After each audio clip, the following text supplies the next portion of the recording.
Welcome to the Oak Gardens Church here in Dallas, Texas. We are so thrilled that you took out of your busy schedule to have worship with us. If you're ever in the Dallas area, we would love for you to come and worship with us here at 4008 South Polk Street in Dallas, Texas. We're about to go into a service that's already in progress. We hope and pray that you'll get something out of the message that's meant for you today. Now here's the problem. What if it had been me, if I had been Abraham, I would have looked back and it would have been a few more verses in the book. Because I would have said, this was your idea. Come on, brothers. Y'all know when you take your glass off, you started this mess, and now you want me to fix up what you didn't check with me on at the beginning. Hey, somebody say amen. Brothers, sisters, tell your husband you can say amen right there. So what happens to Abraham is that now he has a child that he puts out that's going to hate him. In fact, he just don't hate Abraham and Sarah. The Bible says he really hates Isaac. And in fact, every president that I've lived up under have always tried to get a peace treaty between Isaac and Ishmael. Y'all saying, what are you talking about? The Palestinian-Israelite conflict that has been going on for my 42 years is because Palestinians ascribe to Ishmael, Isaac is Israel, and they never can come together over a piece of property that's no bigger than Oak Cliff. Why? Because somebody didn't know how to handle their business. So this is what I want to give you. It's going to get quiet, but let the Lord use you. First of all, you need to learn, this is pre-dating. This is pre-dating. I'm going to talk about once you get into the relationship, because you can change once you get in there. But the first thing you got to do, learn how to accept all of them, not just part of them. Now, this is very important. When you are interested in somebody, and I want to talk about it from two levels. When you're interested in somebody, first of all, get to know them before you introduce your children to them. Because it might not work out, and that singes a part of their memory when you add in a new environment, because they liked Johnny. I use Johnny, not my Johnny, not this Johnny. They liked Leroy. I always use Johnny. Johnny's looking at, come on, man, you find another name. They liked Leroy. So now that you found out Leroy wasn't right, now they got to get Leroy out of their system. But the other part of that is, before you come down here with your white dress on, and your black tuxedo, I think everybody needs to date. You need to date her or him. You need to date their children. You need to date their exes. Okay, all right. It got a little crazy Saturday night when I mentioned that. What do you mean date their exes? Well, guess what? When you have to transfer kids for the weekend, you're going to be in the car. And it's cute while you're dating, but it's a problem once you get married.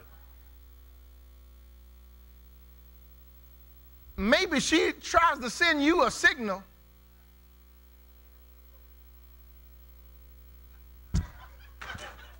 She might be trying to bless your life, you know. She might be trying to hope you something.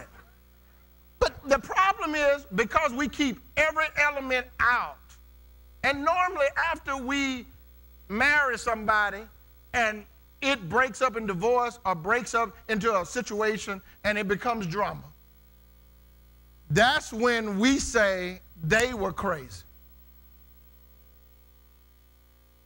Okay, they were totally wrong, they were off, but you never say to yourself, I was a part of it. Here's the problem with the text. Abraham loves Ishmael. And when Abraham loved Ishmael, he thought so much about Ishmael that he gave them enough bread for a couple of days and a jug of water.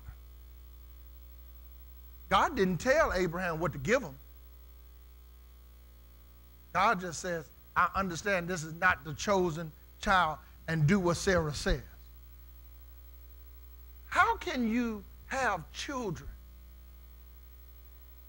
even though they are not in your house, that you do not do your best to be emotionally connected with, or that you do your best to provide for? Now listen to me, listen to me. I wouldn't want to marry somebody who won't take care of their children. And the reason you need to check all of them is because when you have a child, if they didn't think that much about the previous one, why you think you the savior? You know what we always think? That when I give him one,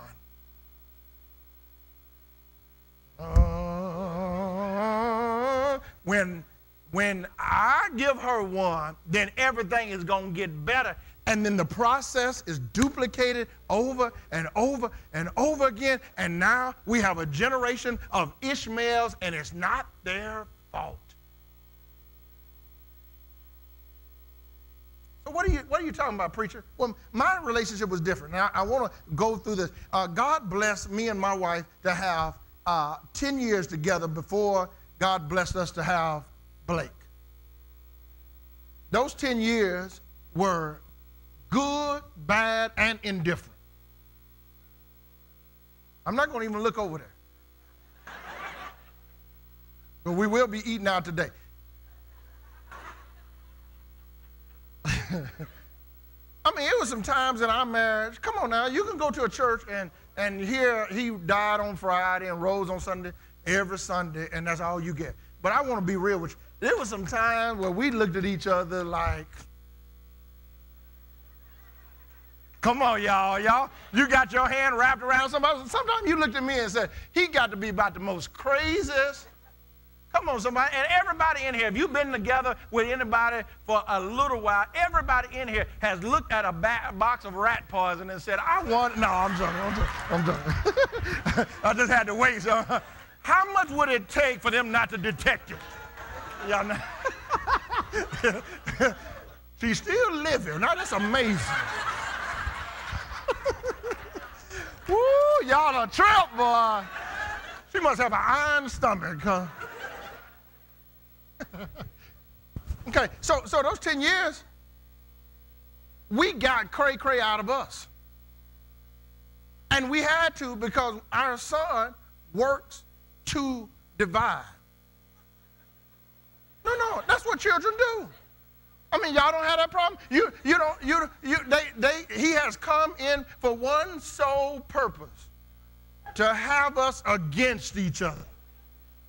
I mean, he's figured out the game. He is something else. Unfortunately, my mother says he is a duplicate of you. The other day, I called him. He's supposed to do a book report. He read the cover of the book and the last chapter, and he said, I'll fill in. Come on. I did the same thing. I had to go back to the room and say, that's a player. That's a player. So what happens if day one you got everybody? So if you know you're going to start off with everybody, do you back up while dating and say, how are we going to raise them? If you believe in the hugging ministry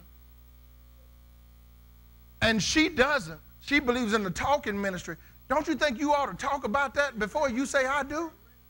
And sometimes not only do you need to talk about it, but you need to practice it. I mean, when y'all out to eat, if y'all have already talked about this is how we would discipline our children, you need to talk about everything. If this is how we're going to discipline our children together, then find an opportunity to scream out across the table, sit down. And don't look at the child, look at her. Okay, y'all think this is funny, but this is real talk. Because if she screams back, don't talk to my child like that. Do you think after the wedding it's going to change? It's going to be more of the same. Because now the hair is not combed, the eyelashes come off, the alligator shoes come out, and then you get to see the real nitty-gritty. And this is not just for people who have children. This is good stuff for folks who are getting married. Know everybody. Go over to their house and just sit. Just look. See what her daddy does. He always in the backyard. He never comes in. Man, y'all are hard. This is real talk. You ain't never seen him in the house. He always at the corner. Just looking around. I mean, you need to know she always gone and got this closet, and that closet full of clothes. You might order. So hear this. Learn how to accept all of them. And not only that, whatever you get at dating, you're going to get more of at marriage. And here's my problem with Sarah. Most of us do what Sarah did. Sarah changed after. Now, it was traditional. It was traditional for men at that time to have multiple wives, multiple children. The Bible doesn't condemn it in the Old Testament. In the New Testament, let me clear it up real quick. Because some of our brothers ain't been asleep the whole service. When I said that, they started. What did Pastor say now? Pastor said, no. In the New Testament, it says, man of one wife. Some of y'all brothers said, you'll hear what you want to hear, won't you? But in the Old Testament, it was traditional. So I wonder, could it have worked if Sarah was different? I wonder, could it have worked if Sarah had a different personality? Because what Sarah does is Sarah says, get this woman out of my house because he's not going to compete with my child. Hold on, Sarah. Now, you and Abraham had the child. How did it become your child? It's because she thought about the right now, but she didn't think about the hereafter. Now, here's Hagar, who she calls a slave woman. Here is Ishmael out with a bottle of water and a piece of bread. So here's what I want to give you, as Brother and Sister Bronner said. First of all, set the rules before you start. And when you set your rules, and let me tell you what I mean by set the rules. Don't set the rules of your parents in your relationship. Let me tell you why. We had that problem when we were married the first time. When we were married, at the beginning of our marriage. Well, I jacked that one up real good, didn't I? In the beginning of our marriage, it was my family's tradition to go over their house after every Sunday. And my wife didn't want to go over there. Is Mama in this service? Oh, Lord. Okay, she didn't want to go over there, and I didn't understand why, because that was my tradition. And eventually, we started skipping Sundays, and I started liking it because I said, I don't like them either. That's just what we've always done. And then we created our own tradition that fits us. But most of the time, what you're trying to do is duplicate what you think was only way right. Now, God is always right. Huh? That is non-negotiable. But it's some traditions. I like my wife because I grew up in a house where every Thanksgiving you could smell the turkey, and you could smell the food, and you could smell the stuffing. That was big to me. So I only asked my wife, if you don't mind, on Thanksgiving Day, have that same essence. Now, Blake wakes up, I smell the turkey, and we eat at home, and then we go by. That's our tradition. The first year we had our first house, Mama brought a turkey, Melanie had a turkey. Mama had stuffing, Melanie's had stuffing. The reason I'm like this now, because I was running from room to room, eating everybody. I'm telling my wife, this is the best turkey I ever had. Ran over to Mama, this is the best turkey I ever had. Make a brother go crazy. I see why that brother's sitting in the backyard So I mean, it's funny, but if you don't talk about this, that's was something we didn't talk about, because when we were dating, I automatically thought she should know she gonna do what I want her to do. So psychologically, I said she ought to know what I like, and I didn't say it.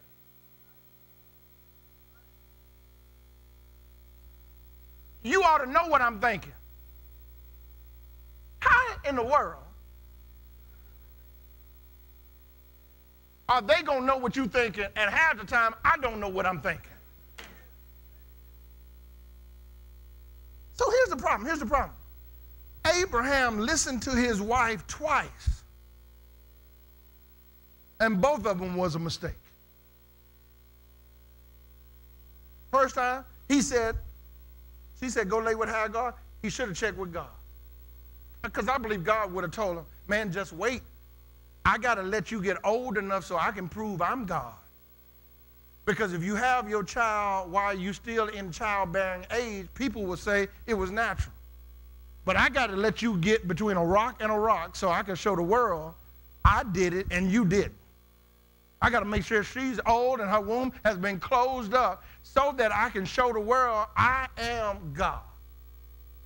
But they went ahead and interjected their ideas in it, and anytime you try to help God with his job, you jack up yourself. God has never gotten me in trouble on his own. I get myself in trouble and ask God to get me out of trouble. So now, here they are with Sarah with a baby, Hagar with a baby, Ishmael, Isaac, and you got multiple families trying to survive. And what made this lesson come about was we had a church that was using the building for a meeting. They had started up, and I was sitting in the foyer, and I was talking to one of the guys from the church, and he introduced his children, had about 6 of them, and they were a good-looking family, and he introduced his children by who they came from. He said, these 2 are hers, these 3 are mine, and that one's ours. When I sat there and watched the kids look at him, because that wasn't the first time they had been introduced like that. And you know me, I don't have a muzzle on my tongue. And I said, do you feed them? He said, yeah. I said, wouldn't they be y'all's? I said, don't you think that affects the kids for them to be identified by who mama, whose daddy they came from? Anybody who brings in a wife or a husband, don't forget you're not bringing in just him or her, you're bringing in them. And we can't keep living life foolishly. I believe it can work if you use common sense when you start. And if you start with God, if you start with reasonable, common sense practices, then when it's all set. Now, here's the problem. If you set rules before, you can't change them after. Now, if you went and met them at Grandy's to swap kids 5 years later, you still need to meet at Grandy's, and you need to hush your mouth about it because you knew what you were signing up for. If you had to drop off, I'm sick of you having to go deal with her. Well, now that's a problem. Because when you were trying to get him, you weren't sick of her. And isn't it amazing everybody is crazy after we finish with them? But they wasn't crazy 2 or 3 times. If they're the worst person in the world and you think that they are fully flipped out and crazy, I ask you, how long have they been crazy? So if you got with them when they were crazy, y'all not going to pray with me, y'all tripping. So here it is, here it is. This is very important, that you don't change after. That's what Sarah did. Sarah, if it didn't work out according to her plan, Sarah changed the negotiation. That's why we have in our society so many children out there without parental connection. Because you're too busy trying to keep your new boo happy.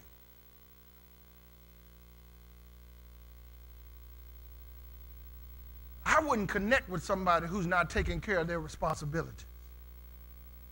So what are you saying, preacher?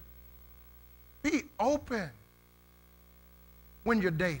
Now this Sunday is about dating. Next Sunday is after. The Brunners next week are going to kind of talk about what has happened since marriage and how they have to adjust to different situations. This is pre. So for those of you who are looking for somebody and you have children or you're dating somebody with children, don't let that child stay across town and you never get to know him. Y'all remember this movie, Why Did I Get Married?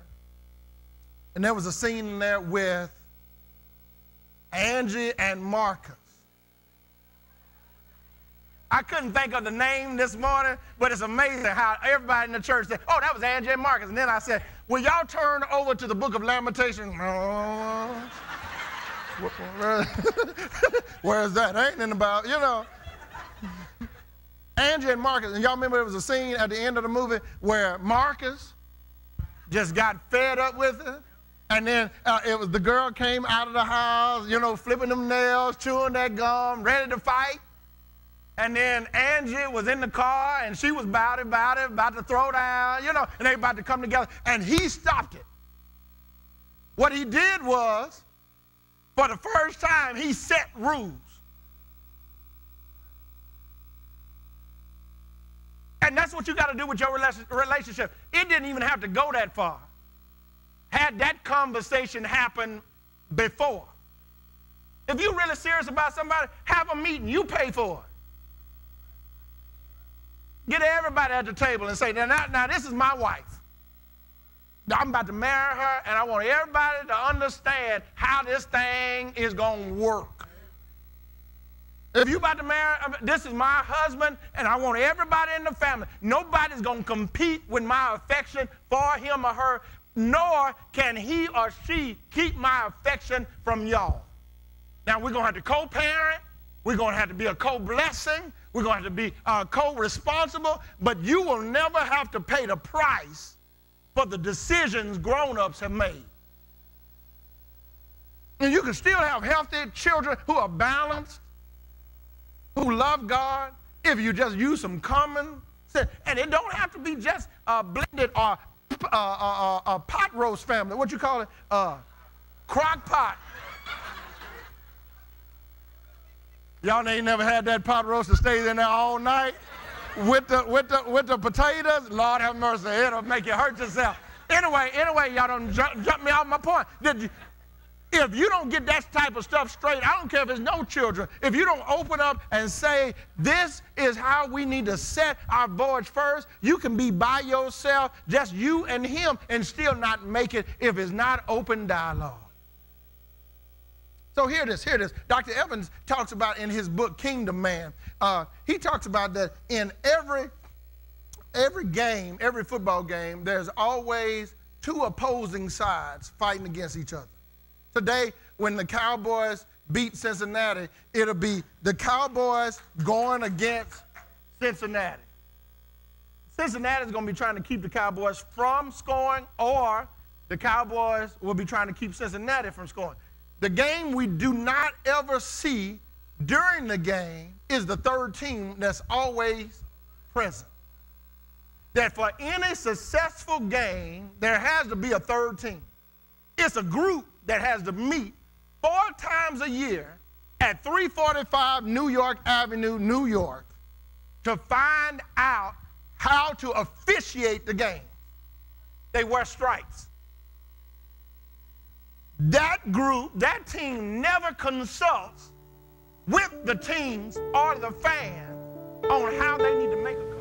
It is my hope and prayer you were able to get something out of that word that would help to galvanize your life to be more Christ-centered, but also to do more for Christ in this world. Hey, we would love for you to connect with us with our e-church at oakgardenschurch.org. And if you would like to support this ministry, you can also do that on our website, as we're just trying to spread the good news of Jesus all across this world. May God bless you and keep you is our prayer. Can't wait to worship with you again at our next time.